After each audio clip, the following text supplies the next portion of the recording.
Good morning, it's December 12th, and this is To My Liberal Friends.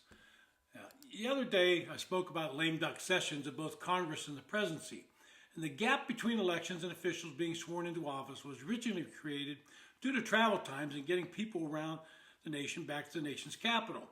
We used to inaugurate presidents in March, and that was finally changed in the 20th Amendment from March 4th to January 20th. It also changed the day of the new Congress from March 4th to January 3rd. So what we have now is an overlap with a new Congress being sworn in and a new president taking office almost 3 weeks later. But it is the 2 months between election and the swearing in of the new Congress that creates the most problems. Allow me to give you some examples. Democrats in the post-convention months were convinced that Kamala Harris was going to win the presidential race.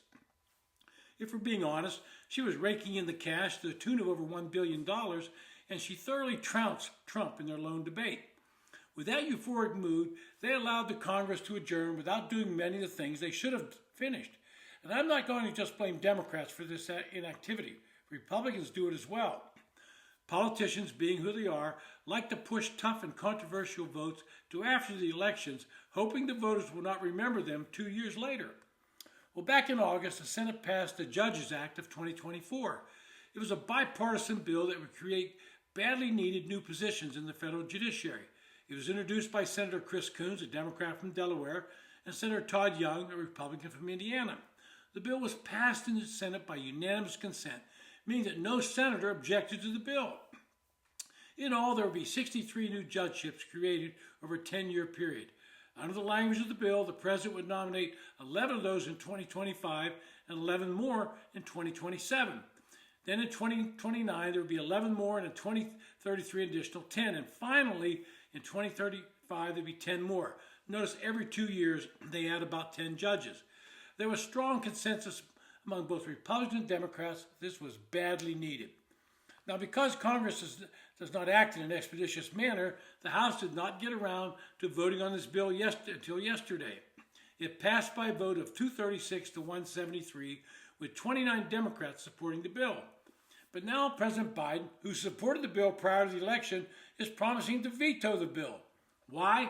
Because Harris lost the election, and that means the first 22 of these 63 judges will be nominated by President Trump. So much for the smooth transition. The only thing that changed since the Senate passed the bill is that Trump defeated Harris in the election, and some Democrats now oppose it purely because Trump will be able to nominate the first judges under the act. Then we have Joe Biden trying everything he and his staff, and I say staff because I don't think Biden himself knows what he's doing these days, can do to prevent Trump from undoing anything he has done. They seem to forget that Biden removed many Trump executive orders on his first day in office. But Biden and his staff are trying to enact policy and regulations in a race to beat the new administration. In Alaska, the Biden administration is promulgating new regulations as they pertain to oil leases, much to the consternation of both Alaskan senators and governor. And all three object to the way they're handing out these oil leases.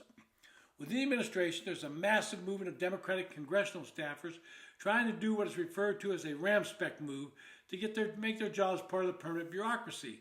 This goes back to the Ramspec Act of 1940, which basically says that congressional staffers who have served for more than 3 years can become civil servants if they lost their job on the Hill involuntarily, say a lost election. They didn't have to go through the typical hiring process or take examinations. At the same time, some administration political appointees are trying to avail themselves of this procedure to keep their employment. At the same time, take positions where they can thwart the incoming president. Earlier this week, Chuck Schumer, the current Senate Majority Leader, tried to do an end around for the new Senate and President. He tried to nominate Lauren McFerrin to the National Labor Relations Board for a second term, thus ensuring that Democrats would hold 3 of the 5 seats for the next 2 years. But what he did not count on was Senator Joe Manchin and Senator Kyrsten Sinema, the 2 former Democrats who did not run this year, voting against this move. It failed, but is another example of mischief that can be done by a party losing power in the short weeks before power is completely gone. And sticking with the lame duck theme, Joe Biden announced the largest batch of pardons in history of the presidency. Now, I don't know much about each individual pardon, and they're all supposedly for nonviolent crimes, but why not do them before the election? Finally, Biden is trying to ensure that billions of dollars go to Ukraine. He wants to remove the next president, being Donald Trump, from having any discretion or say in the matter. And the Biden administration is trying to spend all the chip money without the normal vetting applications. It's sort of like spend it now because we may not have it later. And there are many things that are going on, and it reinforces the idea that perhaps once the voters have spoken, these lame duck politicians should no longer be taking any major policy decisions or actions. This has been To My Liberal Friends. Thanks for listening. If you enjoy the podcast, hit the subscribe button.